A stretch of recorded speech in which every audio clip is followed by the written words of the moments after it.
السلام عليكم ورحمة الله وبركاته.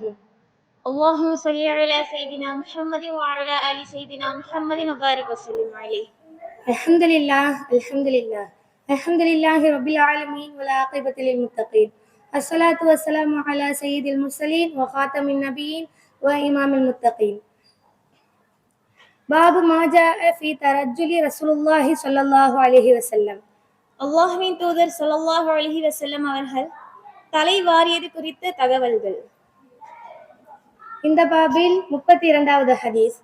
حدثنا إسحاق بن موسى الأنصاري حدثنا معن بن عيسى حدثنا مالك بن أنس عن هشام بن عروة عن أبيه عن عائشة قالت كنت أرجل رأس رسول الله صلى الله عليه وسلم وأنا حائض.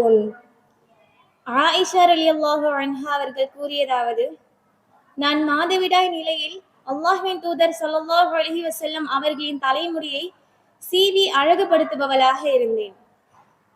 33வது ஹதீஸ்.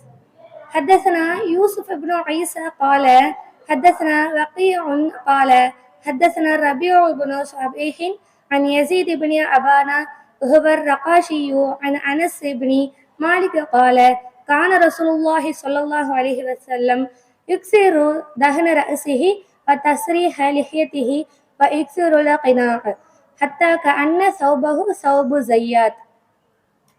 அனஸ் இப்னு மாலிக் ரலியல்லாஹு அன்ஹு அவர்கள் கூறியதாவது, அல்லாஹ்வின் தூதர் ஸல்லல்லாஹு அலைஹி வஸல்லம் அவர்கள் தம் தலையில் அதிகம் எண்ணெய் தேய்ப்பவர்களாகவும் தமது தாடியை சீப்பினால் வாரி சரி செய்பவர்களாகவும் இருந்தார்கள்.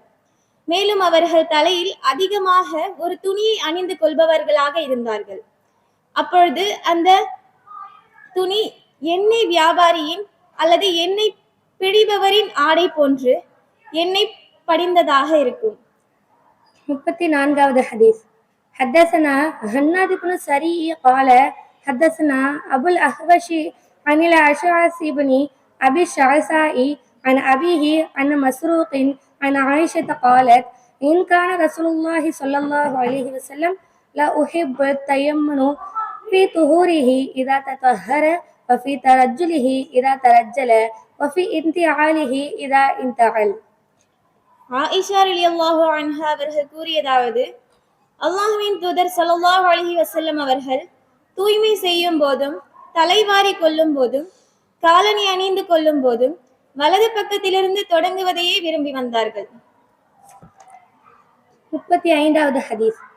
حدثنا محمد بن بشار قال حدثنا يحيى بن سعيد عن هشام بن حسان عن الحسن عن عبد الله بن مغفل قال نهى رسول الله صلى الله عليه وسلم عن الترجل إلا غبا. அப்துல்லாஹ் இப்னு முகஃபல் ரலியல்லாஹு அன்ஹு அவர்கள் கூறியதாவது, அல்லாஹ்வின் தூதர் ஸல்லல்லாஹு அலைஹி வஸல்லம் அவர்கள் ஒரு நாள் விட்டு ஒரு நாள் தவிர அடிக்கடி தொடர்ந்து தலைவாரி சிகை அலங்காரம் செய்து கொண்டிருப்பதை தடை விதித்தார்கள். 36வது ஹதீஸ். حدثنا الحسن بن عرفة قال حدثنا عبد السلام بن حرب عن يزيد بن أبي خالد عن أبي العلاء الأودئي عن حميد بن عبد الرحمن عن رجل من أصحابه النبي صلى الله عليه وسلم أن النبي صلى الله عليه وسلم كان يترجل غبا. நபித்தோழர்களில் ஒருவர் கூறியதாக ஹுமைத் இப்னு அப்துர் ரஹ்மான் ரலியல்லாஹு அன்ஹு அவர்கள் கூறியதாவது, நபி ஸல்லல்லாஹு அலைஹி வஸல்லம் அவர்கள் ஒரு நாள் விட்டு ஒரு நாள் தலை வாருபவர்களாக இருந்தார்கள். ஆகிரு தாவானா அல்ஹம்துலில்லாஹி ரப்பில் ஆலமீன். அஸ்ஸலாமு அலைக்கும் வரஹ்மத்துல்லாஹி வபரகாத்துஹு.